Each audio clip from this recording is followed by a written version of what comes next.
Sui. 10 deh. Kemarin pakai HP. Di HP sampean. HP ini.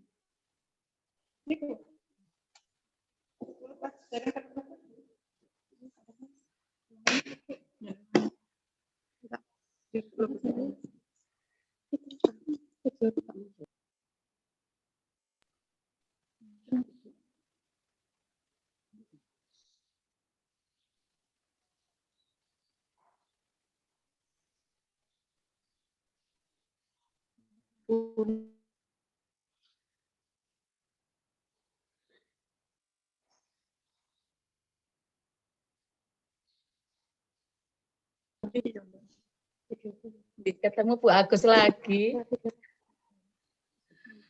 Bu Agus, Bu Retno.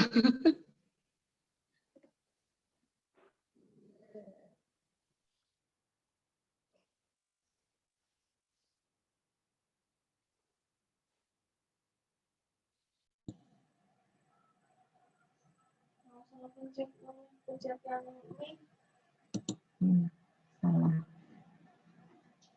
Mau lihat siapa aja ini. Bu Reni. Kok Bu Reni pakai masker di mana?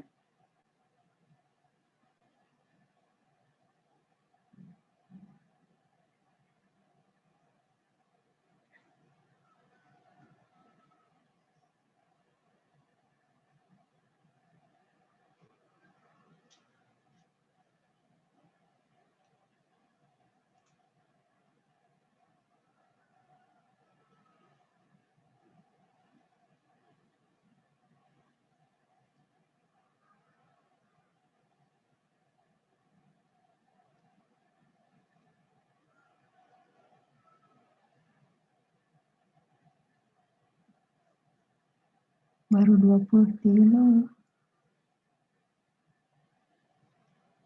Ini kalau mau lihat ke kiri kanan mana ya? Oh, nggak ada tandanya.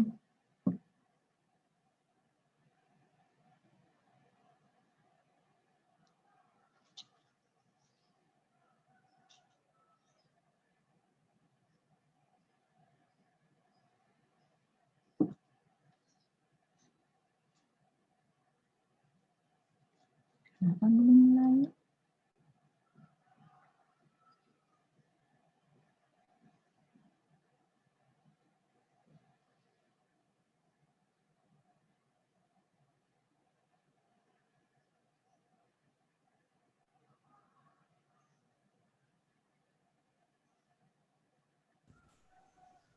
Assalamualaikum Ibu-ibu, salam kenal nggih.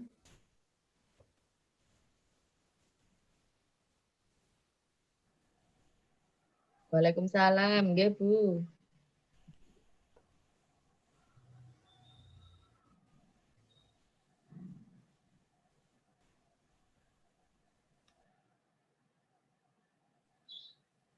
Waalaikumsalam. Sukir saya ini. Sukir.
Assalamualaikum warahmatullahi wabarakatuh.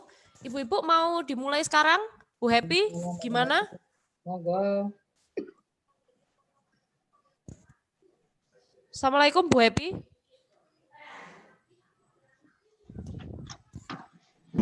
Waalaikumsalam warahmatullahi. Ya. Oh, nggih. Di situ nggih, Bu? Ya. Nggih, Bu. Masuk ya? Masuk, Bu. Saged Bu, sampun. Ya, ya. Ya, Mbak, monggo. Langsung dimulai aja.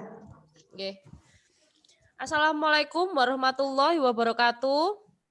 Selamat pagi dan salam sejahtera bagi kita semua. Yang terhormat Ibu Reni Happy selaku Ketua Dharma Wanita Fakultas Perikanan dan Ilmu Kelautan Universitas Brawijaya. Yang terhormat Bu Vivi Sofiana selaku Koordinator Tim R&D di Akademi Minim Sampah.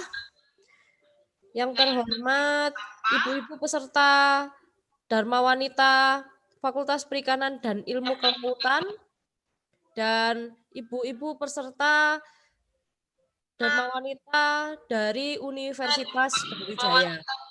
Alhamdulillah, puji syukur kita panjatkan karena berkat rahmatnya kita masih bisa berkumpul untuk bersama-sama menimba ilmu dari narasumber yang luar biasa ini, meskipun harus dilaksanakan secara daring. Semoga kita tetap sehat selalu. Pertemuan Dharma Wanita kali ini mengusung tema mengolah minyak jelantah menjadi sabun dan lilin.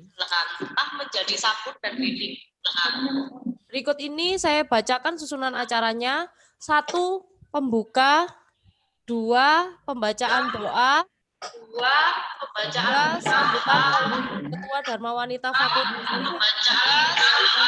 Reni Happy. 4 adalah pemaparan materi oleh Ibu Vivi Sofiana sebagai pemateri. 5 kita diskusi dan tanya jawab. Yang ke-6 adalah penutup. Memasuki agenda selanjutnya yaitu pembacaan doa. Mari kita bersama-sama mengawali acara pagi ini dengan bacaan basmalah. Bismillahirrahmanirrahim. Acara selanjutnya adalah sambutan dari Ibu Ketua Dharma Wanita Fakultas Perikanan dan Ilmu Kelautan, Ibu Reni Happy. Ibu Reni Happy untuk waktu dan tempat dipersilahkan. Monggo, Bu. Terima kasih Mbak Mega. Assalamualaikum warahmatullahi wabarakatuh. Waalaikumsalam warahmatullahi wabarakatuh. Yang terhormat Ibu-ibu pengurus dan Ibu-ibu anggota Dharma Wanita Persatuan FPIKUB, yang terhormat Ibu-ibu pengurus Dharma Wanita Pusat dan Ibu-ibu Ketua Dharma Wanita Fakultas di lingkungan UB yang hadir pada pagi ini, dan ucapan yang terhormat juga Ibu Vivi Sofiana, Koordinator dari Tim Research and Development dari Akademi Minim Sampah. Para hadirin undangan yang berbahagia, syukur alhamdulillah atas limpahan rahmat dan karunia-Nya kita dapat berkumpul pada pagi ini dalam keadaan sehat walafiat, meskipun dalam pertemuan rutin anggota Dharma Wanita Fakultas Perikanan dan Ilmu Kelautan, meskipun secara daring. Semoga Allah Subhanahu wa Ta'ala selalu memberikan nikmat sehat kepada kita semua beserta keluarga kita. Amin, amin ya rabbal alamin. Tidak lupa pula kami ucapkan terima kasih kepada ibu-ibu pengurus yang selama ini bekerja bersama memajukan kegiatan rutin di Dharma Wanita Fakultas Perikanan dan Kelautan melalui kegiatan-kegiatannya yang tidak saya bisa sebutkan satu persatu, meskipun secara daring di masa pandemi ini. Dan puji syukur alhamdulillah pada kegiatan bakti sosial yang telah dilakukan oleh Dharma Wanita Pusat yang ditangani oleh bidang sosbud. Dari Fakultas Perikanan alhamdulillah bisa ikut berpartisipasi. Terima kasih ibu-ibu semua atas donasinya, semoga menjadi amal jariah bagi kita semua. Amin, amin, ya Robbal Alamin.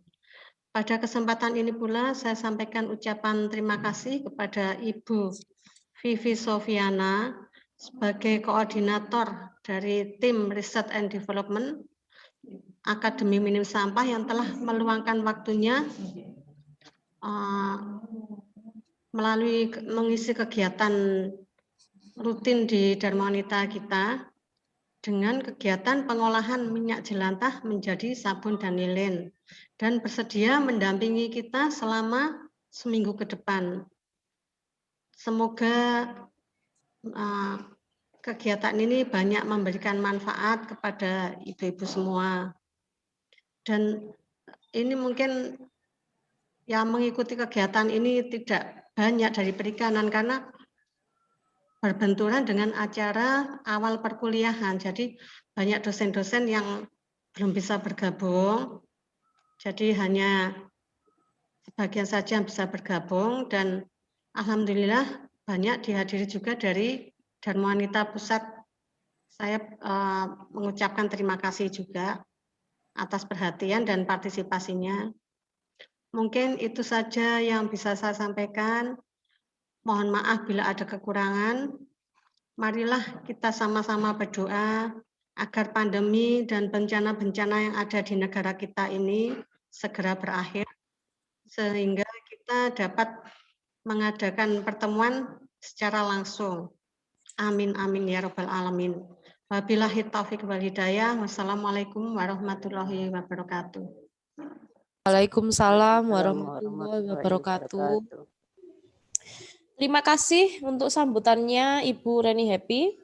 Selanjutnya memasuki acara inti yaitu pemaparan materi oleh Ibu Vivi Sofiana. Ibu Vivi Sofiana selaku koordinator tim R&D Akademi Minim Sampah. Juga menjadi relawan Jelantah Malang, alumni Zero Waste National Bench ke-6, tim R&D Belanja zerowaste.id, dan owner deterjen cair Azalea berbisnis ramah lingkungan. Untuk waktu dan tempat dipersilahkan untuk Ibu Vivi Sofiana. Ya, terima kasih Mbak Megawati ya, Mbak Megawati. Assalamualaikum warahmatullahi wabarakatuh, ibu-ibu semua. Salam sejahtera. Waalaikumsalam warahmatullahi wabarakatuh. Saya merasa sangat tersanjung sekali ini diundang sama Brawijaya untuk ngobrol bareng aja ya, jangan kita bicaranya pelatihan atau apa, kita sharing aja Bu mengenai jelantah dengan ibu-ibu Dharma Wanita Brawijaya ya, Universitas Brawijaya. Ini ada berapa orang partisipannya ya Mbak? Sekitar 23 ya, 22. Ya, Insya Allah dengan 22 peserta ini saya berharap ilmu yang didapatkan sharing kita pagi ini bisa menularkan untuk yang lain. Ya, amin. Meskipun sedikit tapi tetap berkualitas sehingga ilmunya tersampaikan dengan baik ya Mbak. Iya. Ya, kemarin materinya sudah diterima ya Mbak? Sudah Ibu, sudah. Berarti perlu ada slide apa saya langsung praktek aja? Perlu slide juga mungkin biar lebih jelas. Dijelaskan lagi enggak apa-apa, Bu? Ya. Oh, dijelaskan lagi nggak apa-apa. Bismillahirrahmanirrahim. Rabbi shrah li sadri wa yassir li amri wahlul 'uqdatam min lisani. Alhamdulillah ibu-ibu, kita langsung materi aja ya. Saya di Akademi Minim Sampah sebagai tim R&D Minim Sampah, spesialisasinya saya di jelantah. Jelantah ini kan hampir semua rumah ada ya ibu-ibu ya. Saya nggak perlu jelaskan lagi jelantah itu seperti apa, artinya jelantah. Saya rasa panjenengan semua sudah tahu jelantah itu seperti apa. Saya hanya akan menjelaskan jelantah adalah sampah rumah tangga yang hampir tidak bisa diterima oleh alam, baik di tanah ataupun di laut, sudah sangat jelas sangat merusak alam. Makanya dari beberapa penelitian, ada dari teman-teman Brawijaya, adik-adik juga melakukan penelitian bahwa jelantah sebetulnya bisa diolah dengan kualifikasi sendiri. Yang bisa diolah menjadi bermanfaat adalah jenis-jenis jelantah yang masih 2-3 kali pakai. itu masih bisa untuk Ada yang mau masuk orang ke berumah perjalanan? tangga. Mbak bisa di layarkan slide-nya yang jenis jelantah, Mbak. Kemarin materinya sudah saya serahkan ya.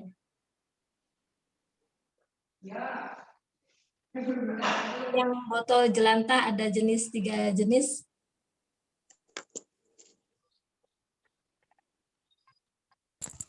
Maaf, saya kemarin dapatnya yang itu aja, yang apa?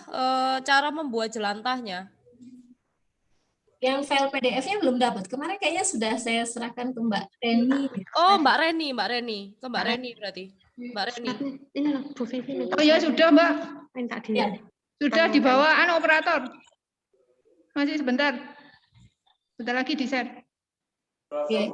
Ini saya perlihatkan langsung aja ya, yang seperti ini Ibu, yang hitam pekat seperti ini sudah tidak bisa diolah menjadi barang bermanfaat di skala rumah tangga. Ini lebih masuk ke biodiesel. Biasanya teman-teman sedekah jelantah menerima setoran yang jelantah jenis seperti ini, yang sudah pekat, yang baunya nggak enak. Yang seperti ini. Kalau yang seperti ini, warnanya agak seperti teh ya Ibu-Ibu, ini masih bisa diolah. Yang akan kita olah adalah yang warnanya seperti ini. Masih coklat.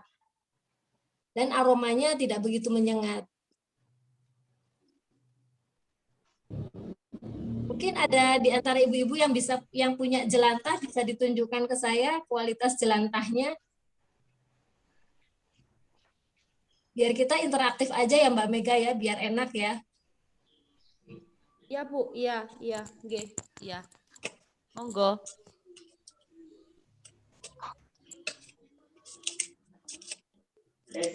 Jadi jenis jelantah yang bisa diolah skala rumah tangga itu ibu-ibu yang bekas menggoreng tempe, tahu, kerupuk, goreng-gorengan.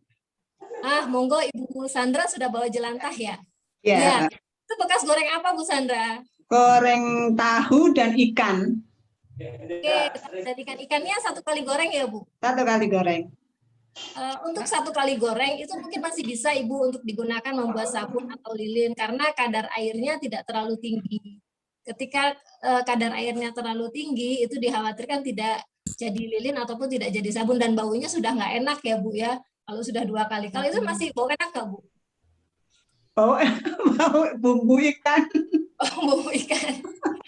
Oke, kita tidak menyarankan kalau yang bekas ikan ataupun bekas ayam itu sebetulnya kita tidak menyarankan karena efeknya dari racun ikan, dari racun ayam, bekas pengawetnya itu akan tertinggal di minyak. Kita lebih menyarankan bekas gorengan tahu, tempe, atau goreng-gorengan lainnya. Itu yang maksimal 3 kali goreng. 3 kali digunakan.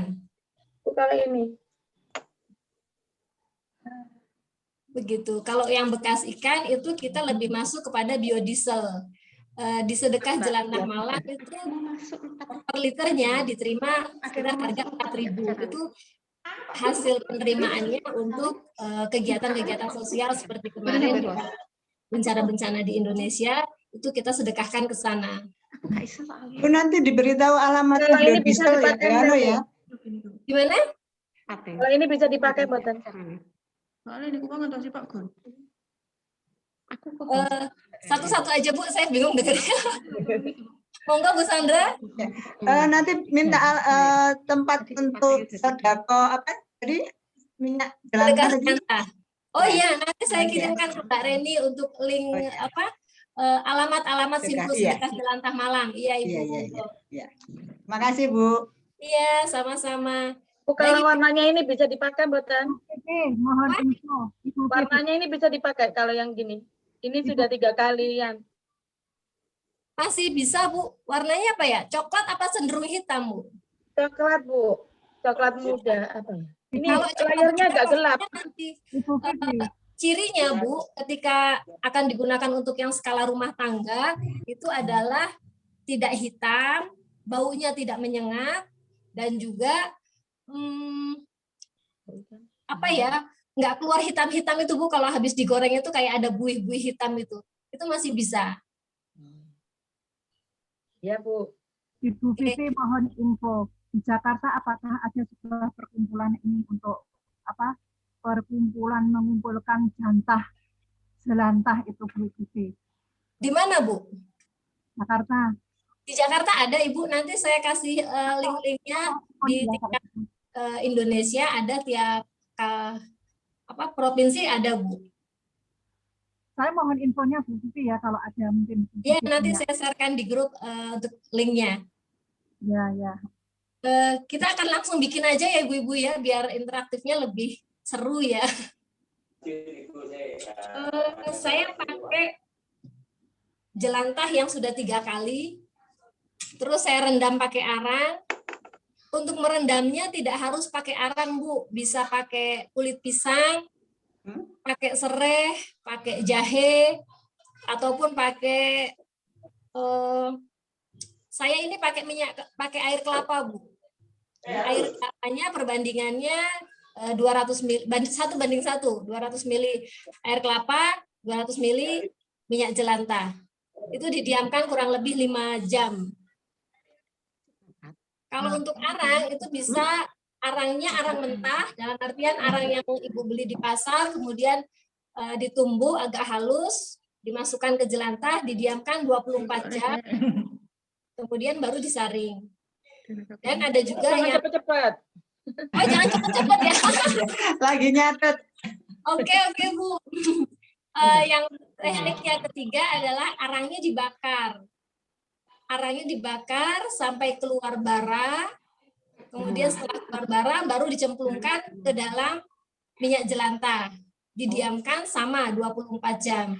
Tujuannya dibakar adalah untuk pori-porinya arang itu agar lebih terbuka sehingga penyerapan racunnya lebih sempurna. Untuk menghilangkan baunya, kami menyarankan ditambahi kulit pisang ketika merendam. Takarannya adalah 1 liter minyak jelantah dengan kulit pisang Ambon itu. Ini ada beteng rumput. Iya. Sana. Makai masker sing admit Bu. Berapa Bu Tuti tadi Ambon perbandingannya berapa? 1 liter minyak jelantah dengan Kulit pisang. kulit pisang berapa? 1 liter kulit pisang dengan 1 cengkeh pisang. Oh, Pisang cengkeh. pisang hijau itu bisa. Yang baik adalah pisang kepok, Ibu. Karena daya serapnya dia lebih tinggi. Oke, sampai sini. Itu apa satu lirang itu ya? Gimana, Bu? 1 lirang. Dengan 1 lirang itu. Saya kurang dengar ya. Cengkeh. Iya, 1 lirang. Tanduk itu ya. 1 lirang ya. Iya. Yang bagus pisang apa Bu tadi? Pisang kepok. Pisang kepok. Juga proposal. Baik, proposal 100%. Oke, sampai sini sudah Bu. Rendaman arang dan pisang itu kita tidak menyarankan masuk ke tempat sampah, Ibu, karena kita memang tujuannya minim sampah. Arang yang sudah dipakai merendam sebaiknya dijemur, kemudian bisa masuk ke komposter. Kemarin sama Mbak Elis mungkin sudah tentang minim sampah ya, cegah pilah olah itu. Kulit pisangnya tetap sama, dijemur, kemudian dimasukkan ke komposter. Sehingga kita tidak menghasilkan sampah di dalam tong sampah rumah kita. Seperti itu. Baik Ibu, setelah direndam, baunya nanti Ibu-Ibu bisa coba ya setelah ini. Aromanya sangat berbeda. Jelantah yang sudah direndam arang dengan yang belum direndam arang sangat berbeda. Agak pengar tapi tidak bau masakan. Nggak bau tahu, nggak bau tempe, nggak bau ikan, nggak bau kerupuk gitu. Baunya baru arang. Tapi ketika ditambahkan kulit pisang, baunya jadi bau pisang, Bu.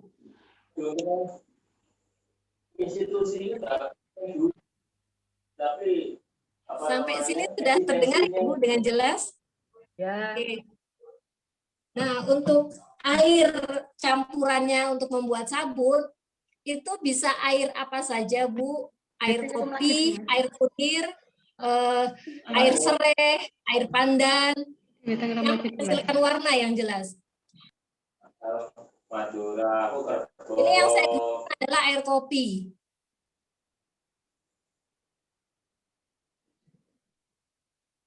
Air kopi dimasak terlebih dahulu, kemudian didiamkan sampai dingin, baru akan kita proses. Untuk air pandan yang disarankan sekitar 10 sampai 15 lembar ya Bu, agar warnanya tetap hijau. Kalau pandannya kurang, biasanya warnanya memudar, jadi sabunnya warnanya putih.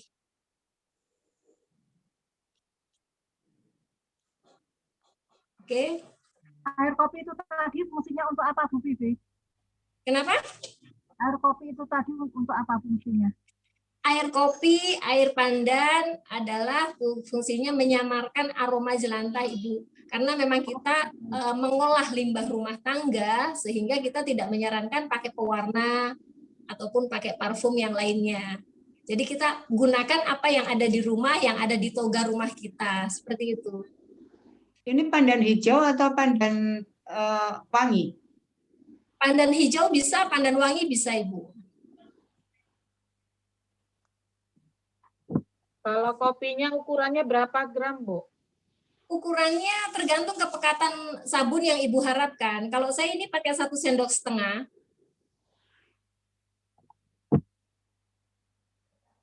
Dari 175 mili air, saya pakai 1,5 sendok.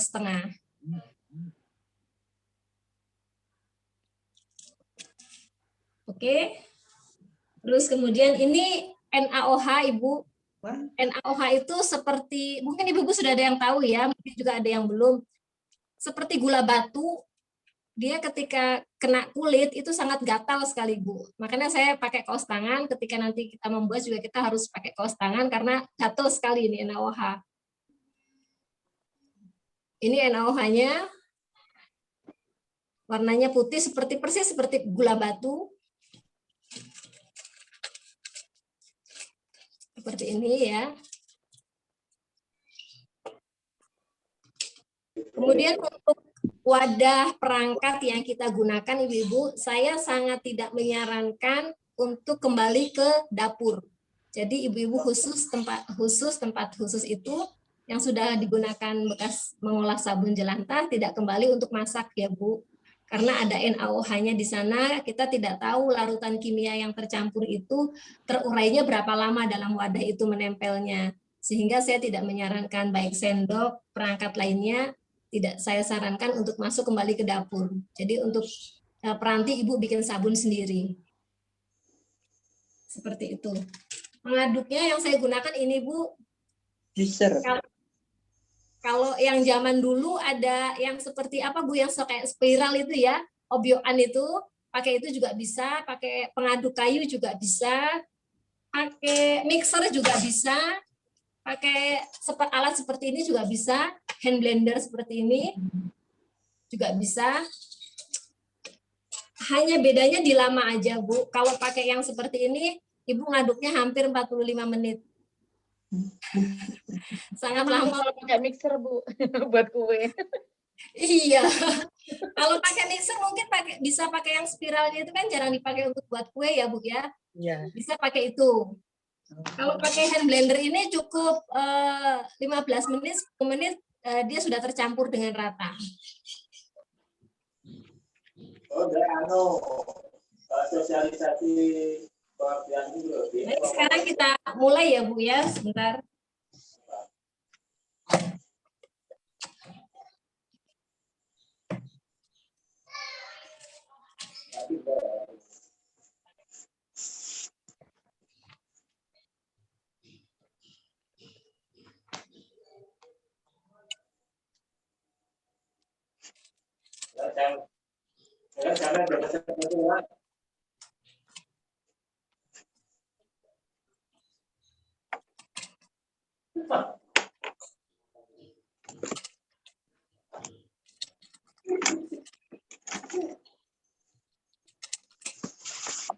Memasukkannya Bu, NaOH ke dalam air, bukan air ke dalam NaOH, karena reaksinya akan berbahaya ketika air yang dituangkan ke NaOH, tapi kita masukkan NaOH-nya sedikit demi sedikit.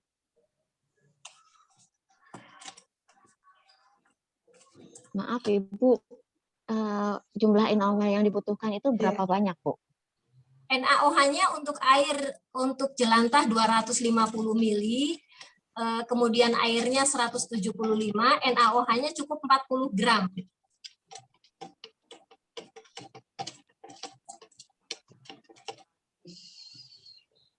Oh ya, saya lupa. Sebaiknya ibu-ibu menggunakan masker ya ketika menggunakannya, mencampur NaOH dengan air kopi ini karena baunya sangat menyengat ibu-ibu.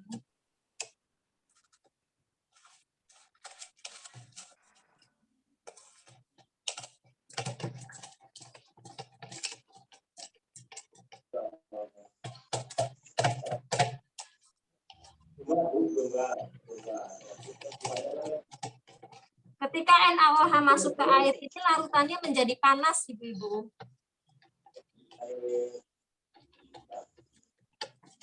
Saya menyarankan ketika ibu membuat sebaiknya di luar ruangan atau di teras sehingga baunya tidak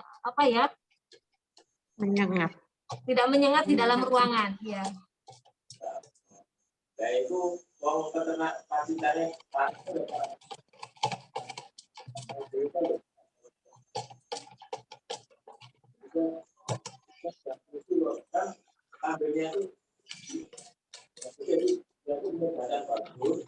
Kalau ibu-ibu mau busanya sabunnya itu berbusanya agak banyak, ibu bisa menambahkan gula pasir setengah sendok teh. Jadi proses pencampurannya kopi, air larutan dengan gula dulu, setelah gulanya larut baru dengan NaOH.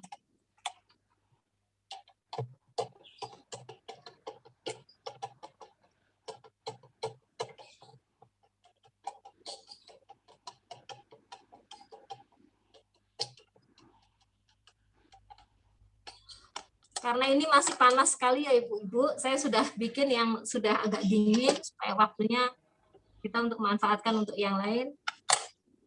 Ini sudah dingin, Bu. Warnanya tetap hitam. Ketika ibu-ibu pakai pandan dan pandannya sedikit atau kopinya sedikit, dia warnanya akan memudar. Kalau kopinya kurang, biasanya warnanya agak coklat seperti mocha gitu.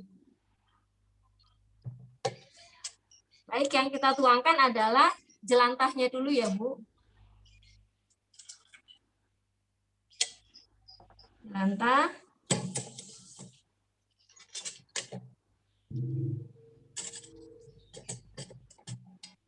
Kemudian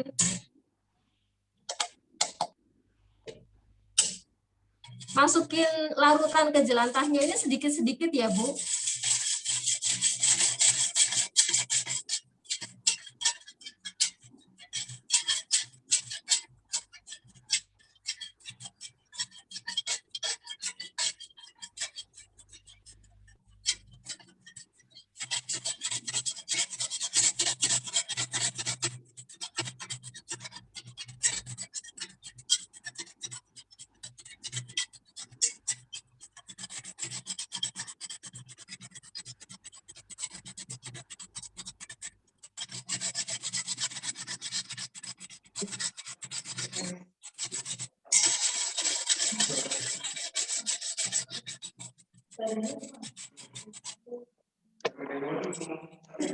Seperti ini warnanya. Terus diaduk, kalau pakai pengaduk seperti ini 45 menit, Bu. Saya ganti pakai hand blender ya, Bu.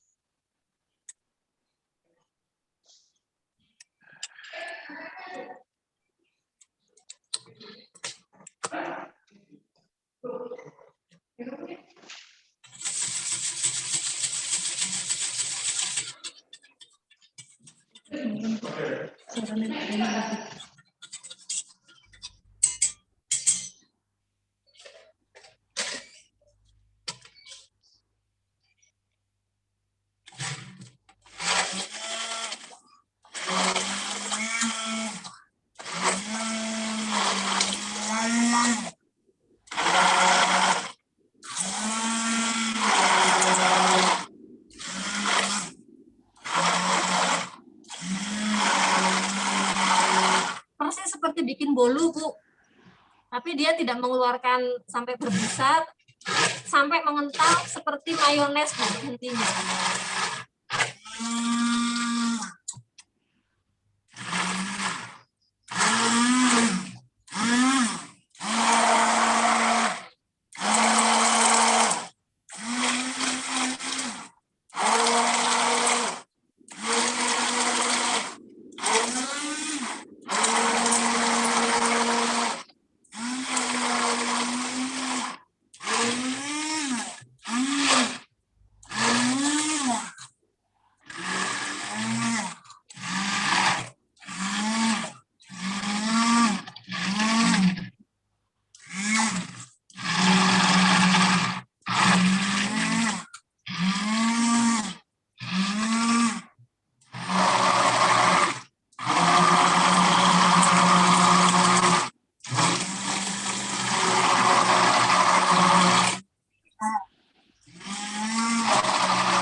Ini sudah jadi, Bu. Ketika diangkat sudah seperti mayones, sudah berjejak meninggalkan jejak, itu sudah bisa dimasukkan ke cetakan. Jangan lupa cetakannya diolesi minyak dulu ya, Bu. Karena kalau cetakannya nggak diolesi minyak dulu, dia akan sulit untuk lepas dari cetakan. Jadi cetakannya diolesi minyak dulu. Ibu bisa pakai cetakan putu ayu, ataupun bekas susu kotak, ataupun cetakan sabun, itu bisa. Saya akan masukkan.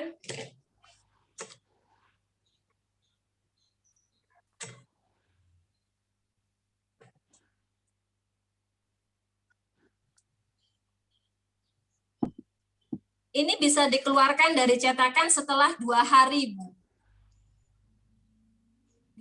Dikeluarkan dari cetakan 2 hari, tapi penggunaannya setelah 1 bulan. Paling minimal 3 minggu.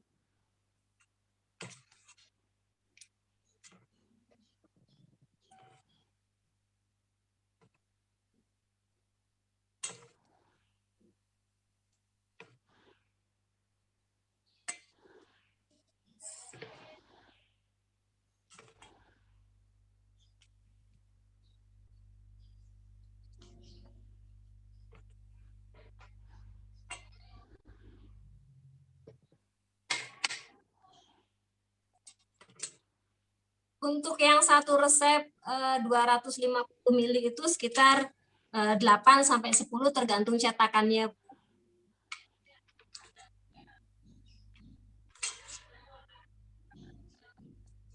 Sabun jelantah ini lebih bersih dari sabun yang ada di luaran, Bu. Termasuk sabun yang saya produksi sendiri kalah bersihnya dengan sabun jelantah sebetulnya, Bu.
Sudah selesai, Ibu, untuk pembuatan sabunnya. Silahkan barangkali ada pertanyaan. Mbak Mega, monggo. Monggo Ibu-ibu yang ada pertanyaan. Itu tadi disimpan berapa lama, Bu? Yang sudah jadi itu? Simpannya 3 hari di ruangan nggak apa-apa, Bu. Setelah 3 hari baru dilepas dari cetakan. Untuk penggunaannya itu baru bisa digunakan setelah 3 minggu. Wow, lama. Karena untuk mengurai kandungan NaOH-nya agar tidak terlalu panas.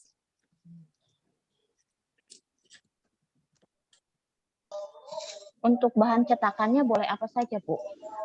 Bahan Apa cetakannya plastik, gimana? ya, bahan plastik keras ya, terutama bekasnya susu kotak itu bisa, Bu.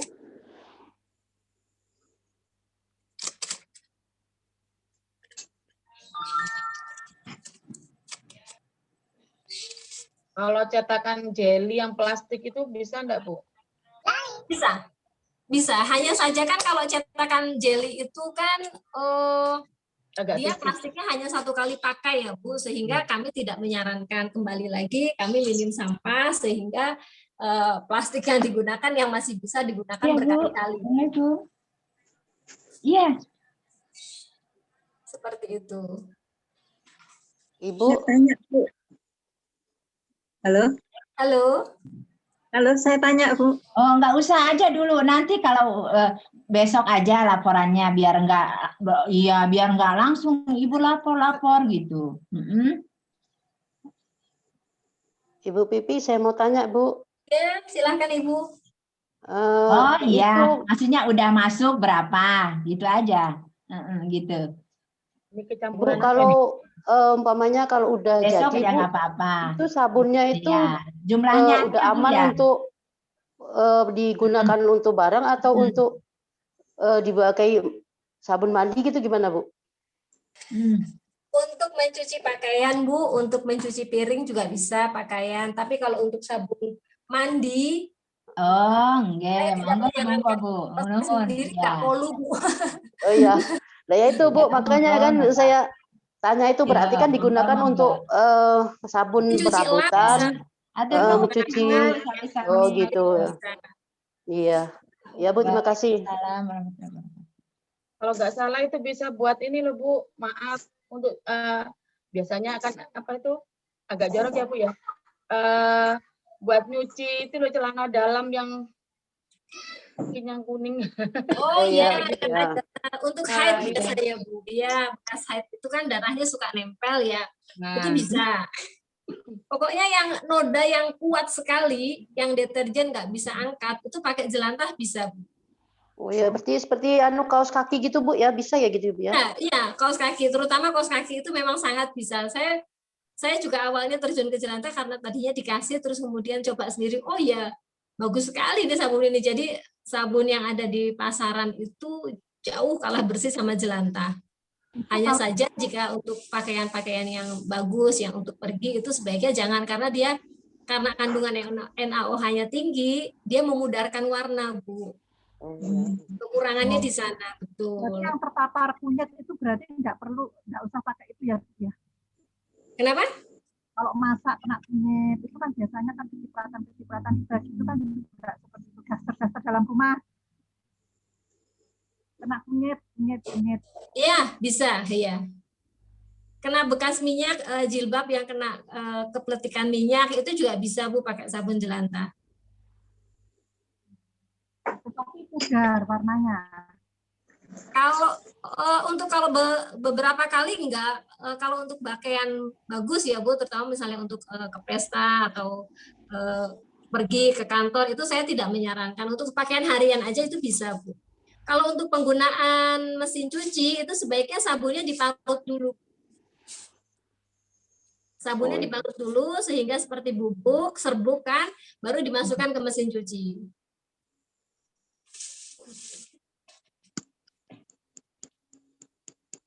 Bu, kalau untuk mesin cuci, sumpamanya nggak kita parut, kita rendam dulu, apa bisa, Bu? Itu cair nggak dia sabunnya? Sabunnya cair. Sabun jelantah ini kalau sudah jadi kan seperti ini, Bu. Ini warnanya. Saya kemarin pakai bubuk kayu manis saya kemarin. Karena saya pakainya sedikit sehingga warnanya jadi putih. Nah, ini kalau misalnya Ibu mau rendam dulu, itu ya mungkin agak setengah hari ya, Bu, untuk dia mencair semua.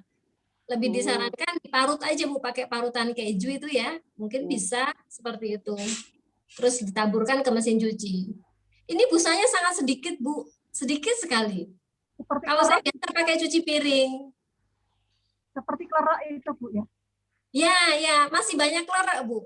Masih banyak klerak busanya daripada jelantah ini. Makanya tadi saya menambahkan kalau misalnya Ibu busanya nggak lego, kurang puas, nggak ada busanya, Ibu bisa menambahkan pakai gula pasir. Gula pasir fungsinya untuk menambahkan busa.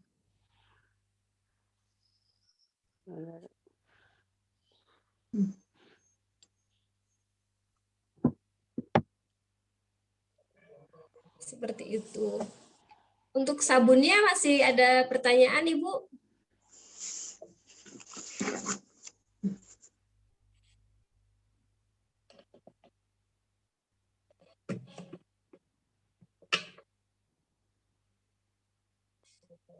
Bu, kalau yang putih itu, sabun yang putih itu dari jelantah yang baru sekali dipakai kah? Atau? Yang tadi saya ini? Iya, yang putih itu. Enggak, ini sudah 3 kali. Berarti yang itu yang barusan dibuat itu nanti juga bisa putih gitu? Iya, nanti dia warnanya ketika akan memudar. Makanya tadi saya sampaikan penggunaan warnanya dibanyakin. Seperti pandannya 10 atau 15, jadi warnanya pekat. Kan lama-lama dia memuai. Warnanya sehingga dia memudar, lama-lama memudar. Ini dulunya coklat. Coklat pekat, kemudian lama-lama memudar. Semakin lama dia semakin keras.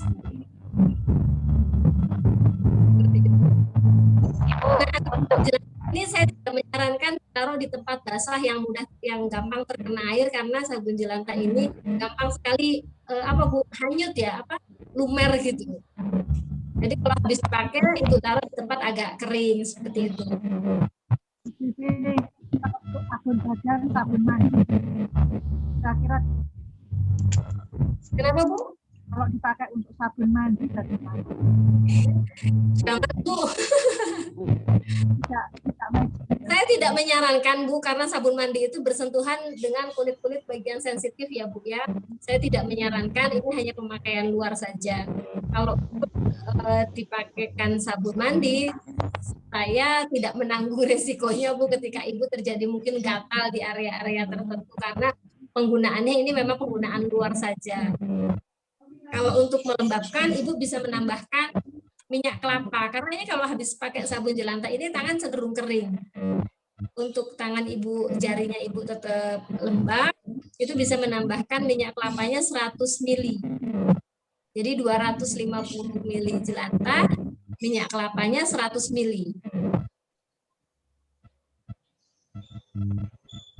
Bu, mau tanya, Bu. Ya. Untuk aromanya sabun itu natural atau ada penambahan lagi Bu untuk parfumnya? Atau standar pas proses pembuatannya Bu? Atau ada tambahan lagi Pak untuk penggunaan aromanya? Untuk penggunaan aromanya ketika kita menggunakan kopi pasti sabunnya bau kopi. Oh iya. Ya, kecuali Ibu tidak menggunakan bahan alami kopi, kunyit ataupun pandan, mungkin langsung air biasa, kemudian langsung jelantah, Ibu bisa pakai aroma yang lain, pakai aroma parfum seperti itu. Kalau pakai kayu manis bisa, Bu? Bisa. Ini saya pakai kayu manis, pakai bubuk kayu manis. Saya penggunaannya sedikit sehingga dia warnanya pudar. Itu untuk aroma ya, Bu? Untuk aroma, iya. Berarti kalau aroma dan warna ya, Bu. Bisa ya, seperti katakan bau cengkeh, bau apa gitu. Bisa. Kalau aroma kimia gimana, Bu? Bisa kah, Bu? Bisa. Misalnya ditambahkan parfum yang seperti ini, parfum bibit seperti ini, bisa Ibu. Ini kalau belikan yang seperti ini, kalau di Malang ya, itu harganya segini sekitar 10.000. Ini kan kita pakainya cukup 3-4 tetes aja.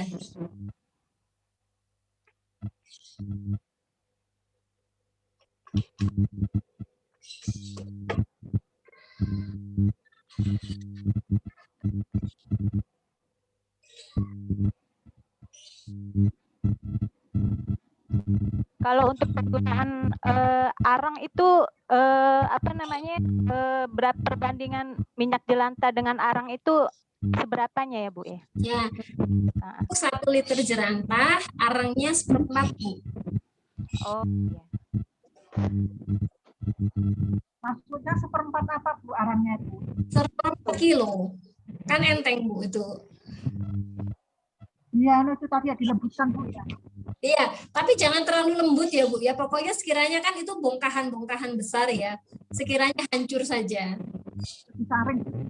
Ya, setelah direndam 1 malam, kemudian disaring menggunakan kain atau sekarang kan banyak pakai tisu serbaguna itu mungkin bisa, yang bisa dicuci kembali itu. Nah itu bisa. Itu lebih remahan-remahan arangnya tidak terbawa. Kalau saya biasanya pakai kaos dalam bekas itu.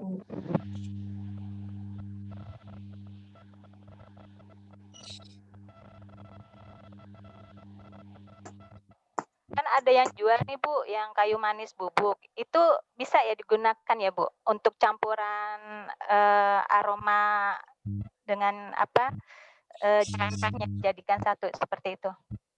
Bisa. Kayu manis bubuk itu kan ketika diseduh dia agak mengental ya Bu ya. Oh iya. Nah dia proses keringnya juga lebih cepat.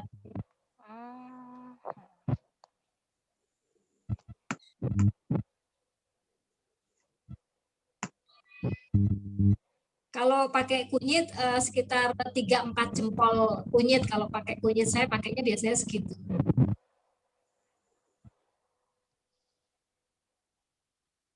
Ini untuk cuci piring juga sangat kesat, jadi nggak ninggalkan. Jadi minyak lawannya minyak itu dia jadinya kesat. Kalau cuci wajan atau panci bekas santan itu pakai ini saya itu cenderung lebih bersih daripada pakai sunlight atau yang lain ya.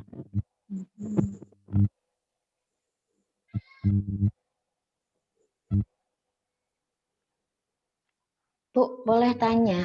Iya. Kalau misalnya untuk minyak jelantah yang dari minyak sawit dengan minyak kelapa, apa ada perbedaan, Bu? Nggak ada. Nggak ada, Bu, nggak ada perbedaan. Dosisnya tetap sama, ya. Maaf, Bu Vivi, Apakah? Oh ya. Sudah, Bu Ruri.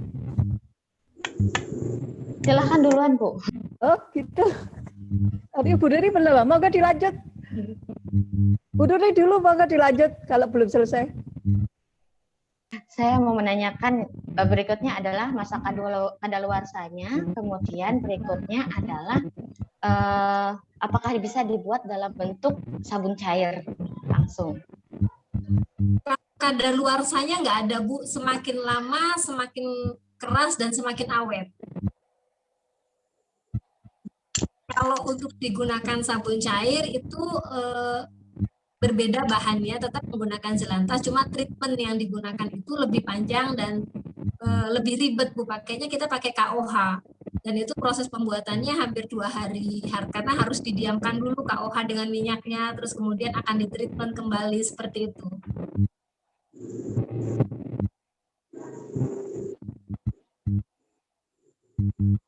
Oke, Bu Vivi, saya mau tanya, kalau Iya, untuk nyuci piring itu harus dilarutkan dulu nggak, Bu?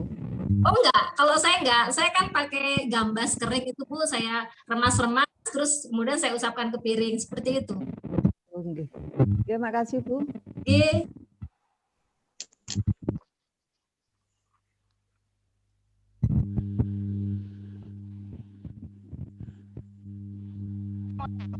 Apakah untuk campuran warna kunyit itu apa tidak mempengaruhi dengan pakai? Sedangkan kunyit itu kan susah untuk noda kunyit itu kan Bukan, dia terurai warnanya. Ketika tercampur dengan NaOH dan minyak, dia warnanya terurai. Jadinya putih akhirnya, agak-agak krem seperti itu. Kalau teman-teman saya biasanya pakai serai, aroma serai itu lebih kuat dan lebih tahan lama dibandingkan pandan, kopi, ataupun yang lainnya. Kalau serai itu yang digunakan sekitar 10 batang serai.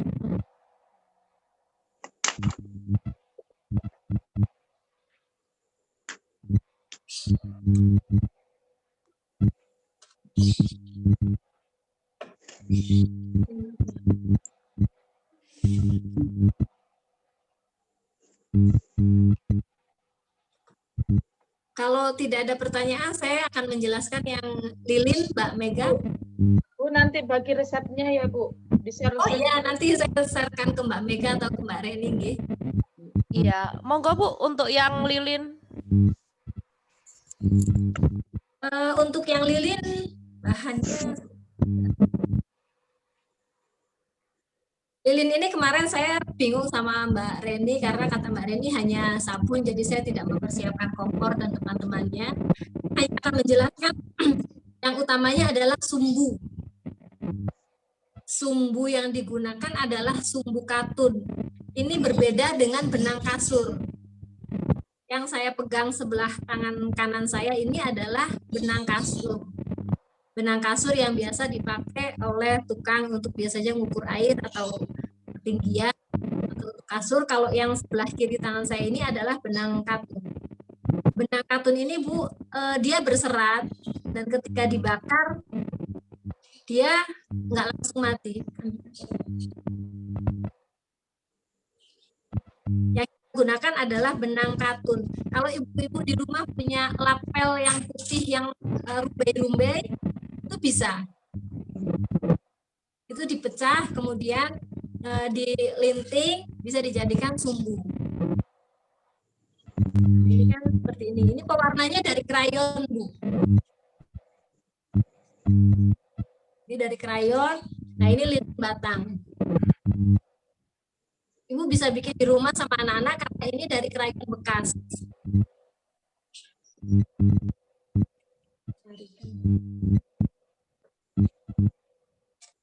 Ini seperti ini. Hampir sama fungsinya dengan lilin parafin yang ada di pasaran, hanya saja dia lebih cepat habis. Sehingga jatuhnya akan lebih boros. Untuk kualitas udara yang dihasilkan lebih bagus lilin jelantah daripada lilin parafin. Lilin jelantah hanya berkisar 50 sampai 60, sedangkan lilin parafin itu sekitar 100. Nanti mungkin saya akan share kualitas udara yang sudah saya uji coba. Jelantah ini bisa langsung digunakan Bu dalam waktu 3 jam. Karena ketika sudah keras, itu bisa langsung pakai. Seperti ini. Ini gampangnya pakai tusuk gigi bisa, pakai biting bisa Bu, supaya ketika dituangkan dia tidak jatuh ke dalam ya. Sumbunya nggak jatuh ke dalam, jadi kita pakai penampang tusuk gigi. Ditali seperti ini. Nanti saya kirim videonya di grup ya Bu.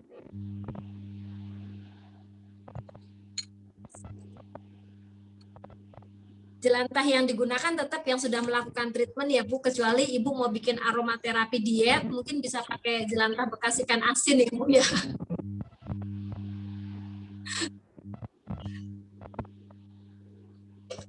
Monggo silakan barangkali ada pertanyaan. Pewarna krayon itu untuk pewarna pakaian bisa kah Bu? Kenapa? Untuk, pewarna lilin krayon selain krayon untuk warna pakaian bisa kah Bu? Kalau untuk pewarna pakaian kita nggak sarankan karena mungkin ada kandungan airnya, tapi kita lebih menyarankan lipstik bekas Bu, lipstik bekas atau eyeshadow bekas yang sudah expired itu warna lilinnya jadi lebih glowing. Jadi kayak ada bleach bening gitu, lebih cerah warnanya. Kalau pakai krayon kan dia cenderung butek. Tapi kalau pakai lipstik itu warnanya lebih cerah. Kalau pakai pewarna kue gitu gimana? Kalau pewarna kue kan ada kue yang sudah mungkin yang sudah lewat tanggalnya gitu kan bisa dipakai enggak? Nggak bisa Bu, kan pewarna kue ada kandungan airnya, sementara lilin ini kan dibakar. Kalau ada kandungan airnya dia akan mudah mati nantinya. Kalau sabun tadi bisa pakai pewarna. Berarti jenisnya padat ya Bu ya, yang pewarna untuk digunakan lilin tersebut? Iya betul, padat. Padat mungkin atau serbuk ya.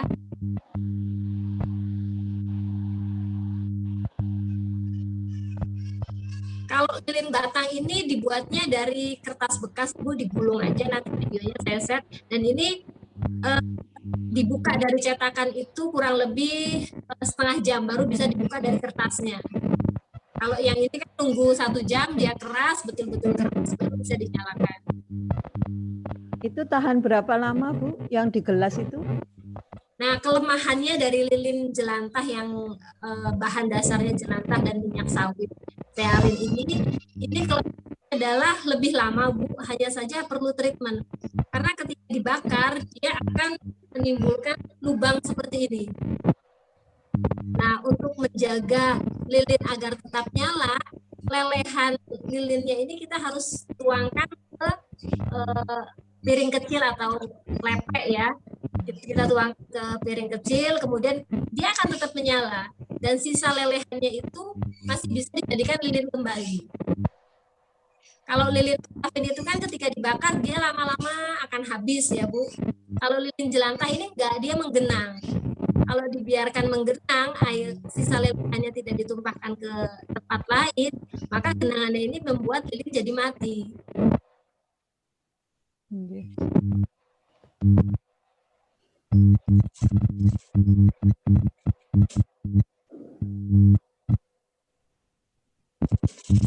Bahan pembuatan lilinnya apa aja Bu? Bahannya sudah di grup pun, nanti mungkin di-share ulang mungkin sama Mbak Reni ya. Halo Mbak, ini langsung di-share atau gimana materinya? Di-share sekarang atau gimana? Mungkin setelah acara ini ya, Mbak Mega ya. Oh iya. Oh iya Bu, iya. Ini lilin jelantah. Nyala lilinnya dia cenderung lebih stabil Bu dibandingkan lilin parafin. Nah, ini lilin parafin.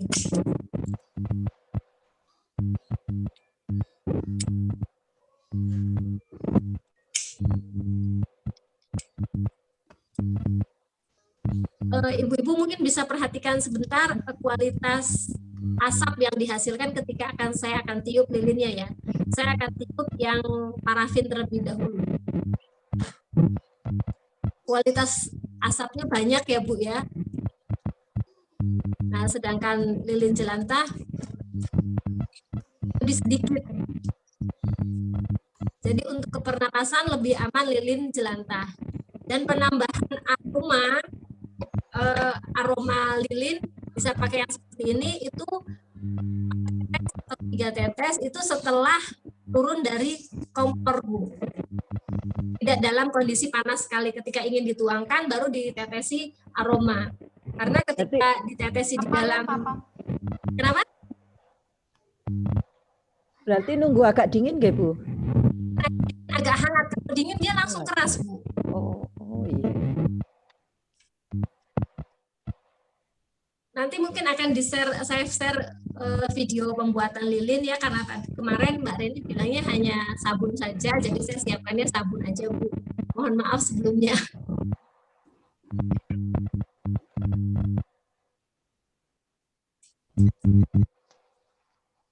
Bu, untuk lilin yang biasa kita beli di warung dengan lilin yang dibuat sendiri, itu kualitasnya sama atau beda ya, Bu? Masalahnya kalau di warung-warung yang dijual itu kan apa namanya, lelehannya cepat gitu, cepat habis.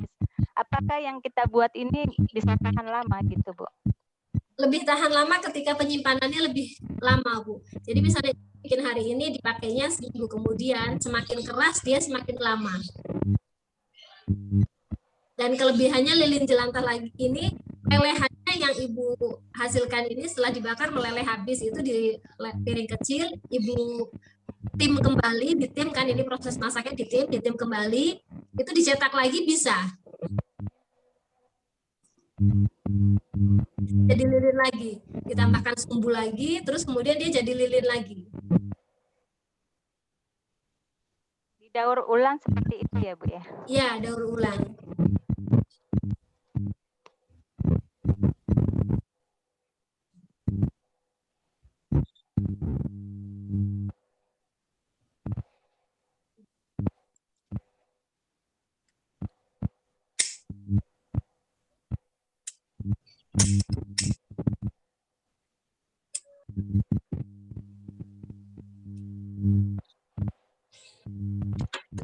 Nyalanya lebih stabil lilin ini, Bu.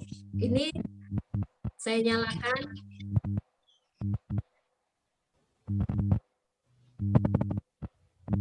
Nah, lama yang ukuran 1 gelas kecil ini sekitar 3 jam, Bu.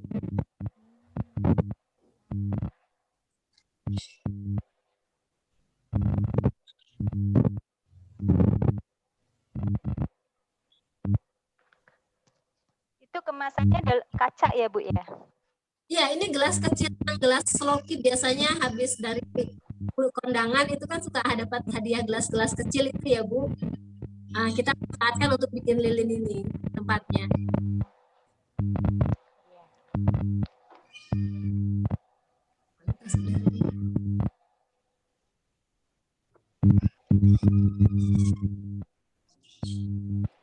Prosesnya apa sama dengan pembuatan sabun tadi untuk minyaknya? Sama, bisa.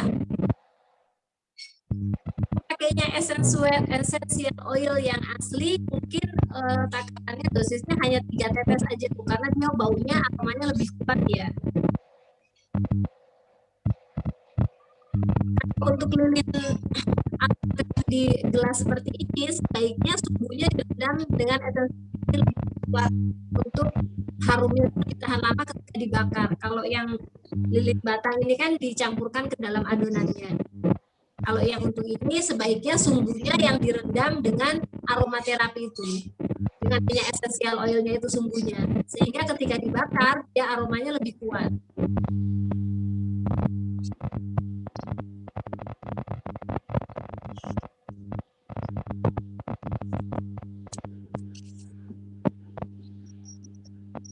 Mbak Mega, saya mau tanya sama Ibu Ketua Dharma Wanita, bisa?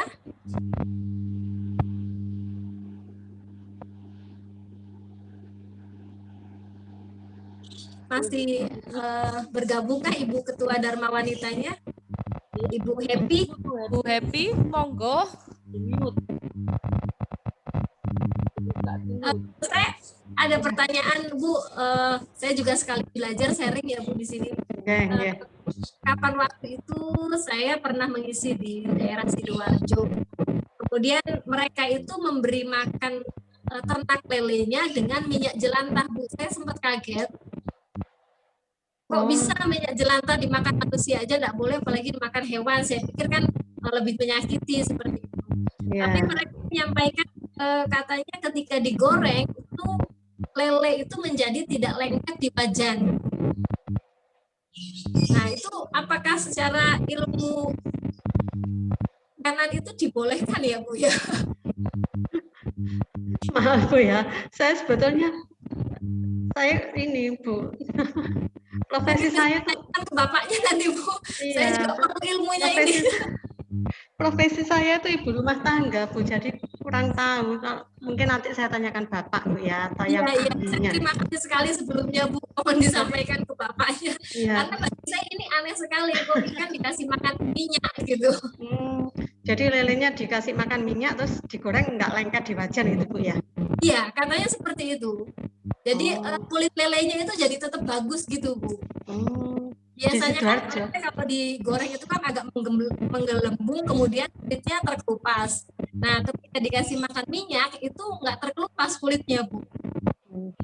Di Sidoarjo itu Bu ya? Iya, di Sidoarjo. Oh ya, coba nanti saya tanyakan sama yang ahlinya. Iya, terima kasih banyak Ibu sebelumnya. Sama-sama. Ibu Pipi, itu minyaknya berarti kan kok enggak ya dalam ikan lelenya.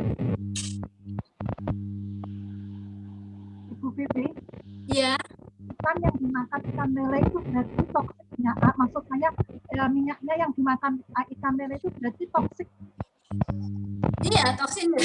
Makanya heran ada jelantah di ya, jelantah termasuk sok toksik ya untuk kita saja kan ada toksik. Kemudian dimakan ikan lele, dan ikan lelenya kan makan toksik juga.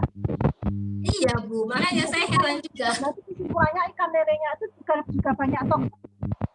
Sudah pasti Bu. Jadi tambah glowing Bu ya ikan lelenya ya. Nah itu, jadi kulitnya itu glowing Bu, kulit lelenya ketika digoreng itu tidak hancur. Itu saya heran sekali kok bisa, dan itu hampir semua peternak lele di Sidoarjo itu seperti itu gitu. Jadi saya, oh itu dari mana? Yo coba-coba Mbak, katanya gitu. Sehingga ketika dapat yang aneh seperti itu, pertanyaan besar buat saya itu kualitas lelenya apa masih sehat kan, seperti itu. Ya. Assalamualaikum. Waalaikumsalam. Saya ikut nimbrung boleh? Monggo. Oh, monggo. Bu Hanis. Ya ini ahlinya ini Bu Hanis ini. Monggo Bu Hanis. Oh iya, monggo. Ya, cuma saya mungkin sharing ya. Ini juga apa ya, pengetahuan baru lah buat saya juga ya, ada ikan lele yang dikasih makan dengan jelantah. Kalau yang saya lakukan kasus yang hampir sama tapi beda ya Bu. Kalau saya itu penelitian dengan mahasiswa itu kemarin ikan lele itu diberi makan minyak dari minyak ikan. Jadi limbah ikan, kebetulan limbah ya, limbah pengalengan, limbah penampungan, itu kan ada minyaknya. Nah, minyak ini kandungan asam lemak omega 3-nya itu masih cukup tinggi. Tapi harus dimurnikan dulu, harus dibuang dulu kotorannya. Nah, yang bersih itu kemudian baru ditambahkan ke pakan. Yang kalau yang di Sidoarjo itu apakah cuma diteteskan ke kolam atau bagaimana, Bu? Ya, langsung dituangkan ke kolamnya itu, Bu. Oh iya? Iya, saya sampai sangat kaget, Bu. Lah emang daripada kene akeh modalnya, mereka bilang bikin litin banyak modalnya ya enak dipakai nang ae katanya gitu. Terus kemudian saya telisik lagi gimana proses pemberiannya, itu katanya ya wis pokoknya disorno ae nang kolam katanya gitu, Bu. Mungkin yang diberikan itu enggak sebanyak ya, enggak banyak ya. Karena ya mungkin tidak banyak, Bu, ya. Kalau banyak dia kan namanya minyak dengan air itu kan nggak ada emulsifier kan, berarti dia terpisah minyaknya terpisah, betul. Nah, kalau minyaknya di atas kan dia bisa menutupi permukaan air. Ya. Nah, kalau permukaan air tertutup minyak, otomatis oksigen juga nggak bisa masuk. Nah, itu kan akan mengganggu kehidupan di dalam airnya. Itu kalau analisis saya ya. Iya. Kemudian kalau dia makan kalau nggak terlalu banyak mungkin ya, tapi apa iya ya ikannya itu terus apa makani lemak-lemak yang mengambang di atas. Saya nggak masuk, belum bisa masuk karena kalau yang saya lakukan dicampurkan ke pakan lelenya, kemudian dia dibuat pelet, kemudian pelet lagi ya, dipelet dikeringkan, baru peletnya dimakankan, dikasihkan makan ya setiap hari seperti makan biasa begitu. Nah, ketika dianalisis ya bagaimana dengan kandungan asam lemak omega 3-nya, ternyata memang meningkat signifikan. Jadi dengan semakin, karena ini tadi karena S1 ya, konsentrasi yang berbeda ya yang ditambahkan minyaknya.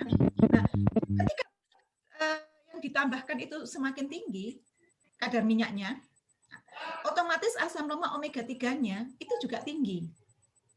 Dan itu menguntungkan. Kenapa? Karena ikan darat itu kecil sekali kandungan asam lemak omega 3, di mana omega 3 itu dibutuhkan oleh kita manusia ataupun ternak. Itu. Nah, sekarang tergantung juga limbah tadi, jelantah tadi kandungannya apa, bekasnya mie goreng apa, kan gitu. Iya, betul, Bu. Nah, itu juga tergantung. Kalau dia memang digunakan untuk goreng ikan, digoreng yang seperti itu, mungkin aja. Kalau dia juga kandungannya, cuman ini saya nggak tahu ya, barangkali nanti kalau masalahnya mahasiswa kan dengan daring ini juga nggak bisa seperti kalau kuliah gitu, kita minta misalnya PKL-nya ambil ikan-ikan di daerah Darjo, kemudian diteliti kadar asam lemak omega 3-nya. Itu nggak bisa sekarang. Jadi iya ya, Bu. Itu saya kira juga repot sih. Apakah betul itu naik sehingga karena kadar lemaknya menjadi lebih tinggi daripada normal, kemudian sehingga dia mempengaruhi ketika dia digoreng, itu perlu penelitian. Saya juga nggak bisa ngomong kalau nggak ada data. Iya. Gitu. Mungkin itu. Apakah kalau memang kadar lemak di ikan itu tinggi, memang dia tidak mengelupas kulitnya ketika digoreng, Bu? Kalau itu pun saya juga belum tahu ya, karena selama ini kan kadar lemak asam lemak yang original lah ya, asli di anunya. Nah, itu kan kalau mengelupas enggaknya itu kan kita teknologi ya. Kalau kami kan dari THP, teknologi hasil perikanan, ya cara gorengnya yang harus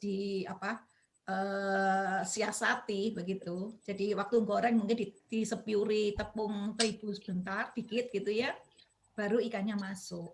Itu enggak ngelupas. Atau dikasih daun pisang. Jadi daun pisang dipotongi kecil-kecil, masukkan, itu insya Allah enggak akan melupas. Selama dia juga masih basah terus dibalik-balik gitu ya hancur. Tapi kalau dia sudah cukup kering, nggak kering sekali lah, pokoknya cukup, kita balik. Kalau ada daun pisang, ada tepung, nggak akan melupas. Ya, terima kasih Ibu ilmunya. Ya, sama-sama. Itu barangkali yang bisa saya share. Iya. Ya, saya sedikit nanya Ibu, Bu Vivi. Ya. Itu lokasinya di mana? Karena kalau jelantah itu dimasukkan di air itu nanti mempengaruhi mutu air, dan saya itu bidang saya gitu.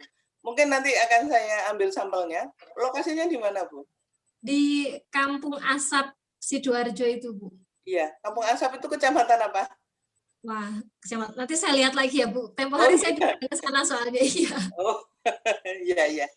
Oke, karena kalau seperti disampaikan Bu Anis tadi, jadi kalau diberikan minyak secara langsung ke air, itu kalau minyaknya tidak diuraikan oleh bakteri yang ada di dalam air, pasti akan mengganggu. Tapi kalau air itu mengandung bakteri tertentu yang bisa menguraikan, is okay gitu. Okay. Makanya perlu diambil dulu sampelnya. Ya. Itu kan di situ memang kampung ikan yang memproduksi ikan-ikan asap, dan salah satu di antaranya adalah lele seperti itu. Dan di sana kemarin itu ada sekitar 4 atau 5 petambak lele. Dan mereka pun menyampaikan demikian dari beberapa orang itu, iya aja nih digawe pakan iki luwih apik katanya gitu. Jadi saya juga, dan saya nggak menggali lebih dalam, cuma saya tercengang aja, jelantah masuk ikan jadi gimana kualitas ikan lelenya, kan sehatnya di mana menurut saya, seperti itu aja saya hanya menggalinya. Saya lebih mengarahkan sebaiknya jangan, saya hanya seperti itu. Tapi itu kalau jelantah itu kan organik ya Bu ya. Jadi kalau itu diuraikan oleh bakteri tertentu menjadi molekul yang pendek-pendek, kemudian memicu pertumbuhan plankton atau pertumbuhan makanan lele, oke Bu, enggak apa-apa memang gitu. Oh, seperti itu. Iya. Ya. Karena bidang saya di mutu air Bu. Iya. Oke, terima kasih barangkali. Terima kasih Bu, saya juga ilmunya. Oke.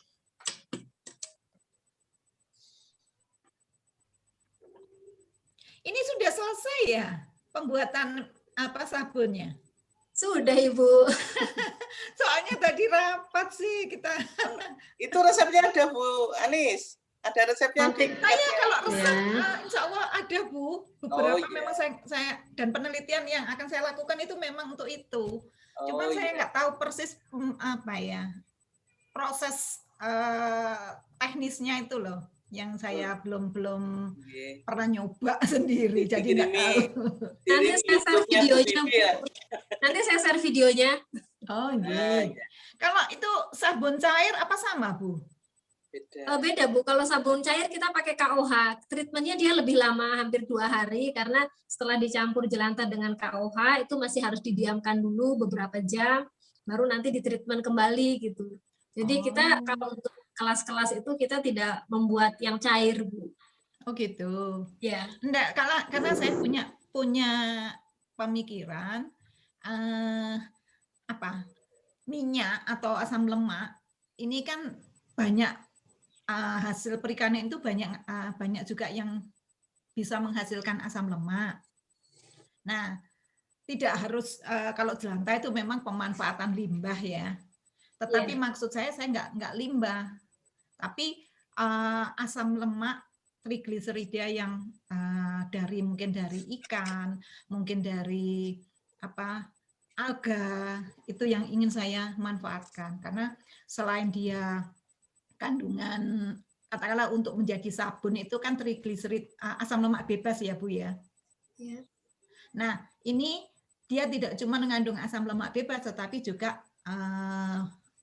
bioaktif yang lain begitu loh. Itu yang ingin saya gali. Makanya saya kepingin tadi itu untuk ikut, cuman ya karena ada rapat ya salah satu. Terus ini tadi ada trouble jaringan, maka saya coba untuk alihkan, barangkali masih nutut. Oke, terima kasih.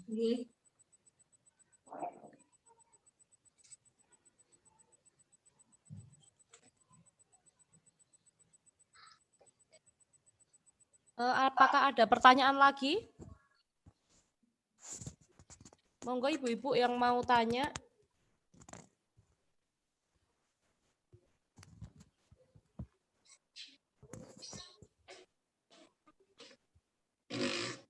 Sudah apa enggak ada pertanyaan lagi ibu-ibu?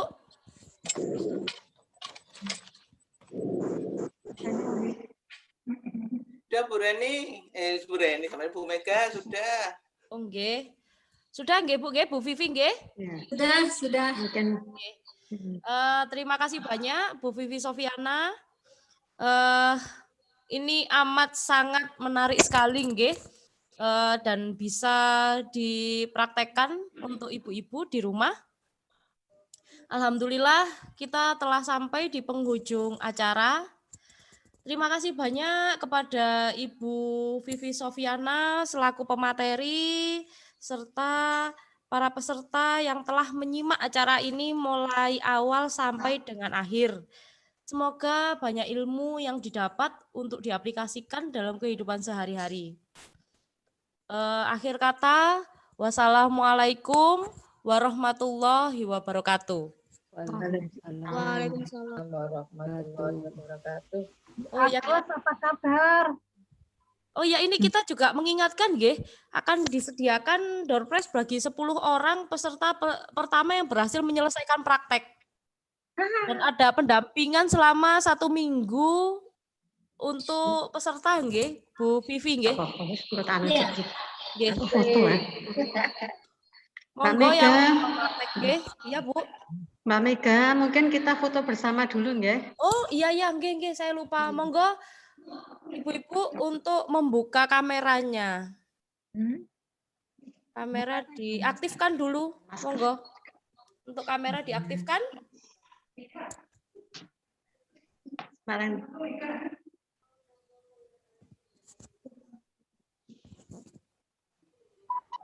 Kita foto dulu nggih.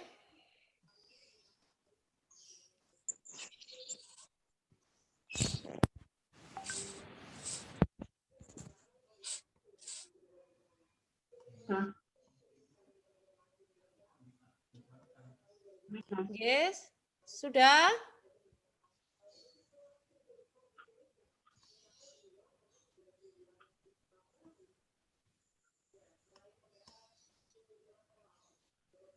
Sudah maskernya. Nggih. Sudah. Sudah? Maskermu, Hen. Kayak kata Ayune kok.